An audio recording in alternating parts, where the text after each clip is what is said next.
നമ്മൾ പിതാവ് അന്തോണിസ് പിതാവ് എന്ന് പറയും.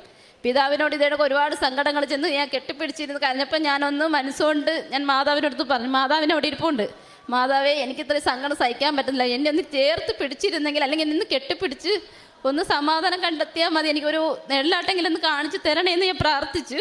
പക്ഷേ രാത്രിയായപ്പം നല്ല വ്യക്തമായി ഈശോയും മാതാവും ആയിരിക്കും എനിക്ക് ഒരുമിച്ച് വന്ന് എന്നെ ചേർത്ത് കെട്ടിപ്പിടിച്ച് ഞാൻ നെഞ്ചത്ത് ഒരുപാട് നേരം കിടന്ന് ഉറങ്ങി.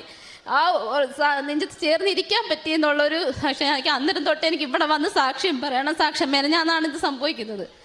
ഈ സാക്ഷ്യം ഞാൻ ആദ്യ ഉടമ്പടി എടുത്ത് കഴിഞ്ഞ് രണ്ടാമത്തെ വന്ന് പുതുക്കിയും കഴിഞ്ഞ് അന്ന് ഇവിടെ സാക്ഷ്യം പറയാൻ പറ്റിയില്ല. പക്ഷേ ഇപ്പം ഞാൻ വന്നത് എനിക്ക് ഇന്നലത്തോടെ ഞാൻ ഈ സ്വപ്നം കണ്ടെന്നെ ചേർത്ത് എൻ്റെ മാതാവ് എന്നെ ഉറക്കത്തിൽ വന്ന് കെട്ടിപ്പിടിച്ചതന്നെ ഞാൻ ഇരുന്നത്. കുറേ നേരം ഞാൻ നെഞ്ചത്ത് ചാഞ്ഞിരുന്നു. അതിനുശേഷമാണ് എനിക്കിവിടെ ഇന്നലെ പെട്ടെന്ന് എനിക്കിവിടെ വരണം എന്നൊരു തോന്നലുണ്ടായി. ഞാൻ എൻ്റെ ഭർത്താവിനെ ആവശ്യപ്പെട്ട് എൻ്റെ ഭർത്താവും എൻ്റെ മക്കളുമായിട്ട് ഞാനിവിടെ എത്തിയത്.